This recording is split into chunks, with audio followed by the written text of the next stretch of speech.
Did you know that approximately 1 in 3 toddlers aged 3 to 5 years is currently bed sharing? That's 30% of toddlers who are inadvertently leaving their mums and dads exhausted from sharing their sleep space with a fidgety toddler who has that wonderful habit of sleeping horizontally. It can impact on your personal relationships, your work performance, in fact, your overall well-being. Therefore, helping your toddler to learn how to sleep independently is a parenting milestone that benefits everybody concerned. Your toddler will learn autonomy and independence, while you will regain that all-important private space that allows you to get the hours of uninterrupted sleep you need to become a better parent the next day. However, the journey from co-sleeping to independent sleep is one that does not always run smoothly. Toddlers are naturally drawn to the comfort and security of having you nearby, especially at bedtime when separation anxiety peaks. Many toddlers develop a genuine fear of the dark and being left alone, and this manifests itself with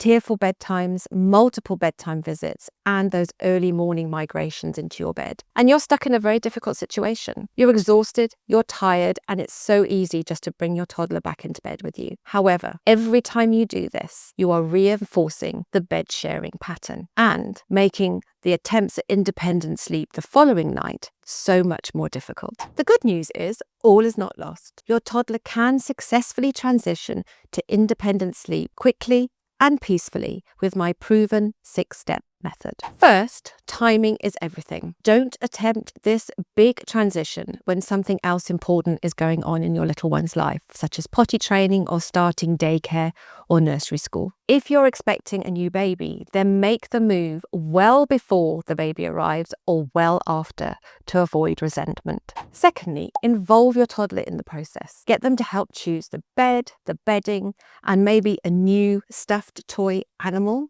that can be their nighttime guardian. This creates ownership, independence, and excitement about the new sleeping arrangement. Third, gradually encourage your toddler to spend nap times and quiet times in their bedroom on their new bed before you attempt a full night's sleep. I am always emphasizing how important a regular and recognizable bedtime routine is, but during the co-sleeping transition phase, it is so important for preparing your little one for sleep. The bedtime routine needs to be calm, screen-free, and end up in your toddler's bedroom so that you can put them to sleep in their bed once you have read them a bedtime story. If you would like some top tips on how to create a solid and healthy bedtime routine, then download my free bedtime and nap cheat sheet via the link below. Now, step 5 is optional, but sleeping aids very often help a toddler feel less alone in their bedroom. My favorite sleep aids are a toddler alarm clock, ceiling projector, and audiobooks. And they very often like a white noise machine too. Try these out during nap times and quiet times and see which ones settle your toddler the best. I will link to my recommendations in the description box below. Now you've reached step number 6, you are ready for the independent sleep transition. And you have 2 choices. You can go cold turkey, or you can use the sleepover method. In my professional opinion, the sleepover method has a higher success rate in getting your toddler to sleep independently. But if you do decide to go cold turkey, you need to be prepared for the fact you're going to sleep train your toddler. Now, there are lots of different methods to choose from, and it can be quite confusing. So on the Teething to Tantrums website, there is lots of information about how to sleep train a toddler, and I'll put links to all of those in the description box below so that you can find the best one that suits you and your family.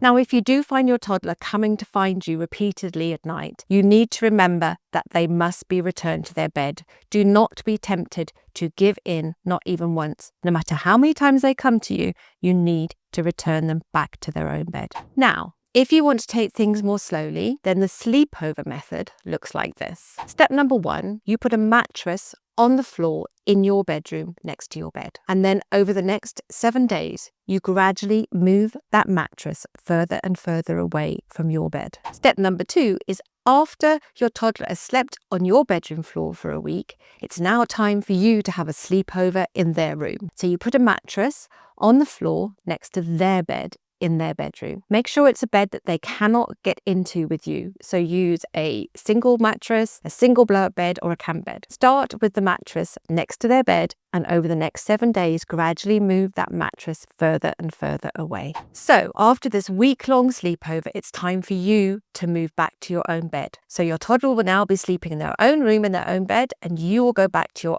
own bedroom too. But remember, when your toddler comes to find you in the middle of the night, and it's more likely that they will than they won't, it is important that you put them back to bed in their own bed every single time. Do not be tempted, not even once, to let them into your bed, because you will be back to square one. Now, if you would like to learn more about how to handle these tricky midnight visits, then watch this video.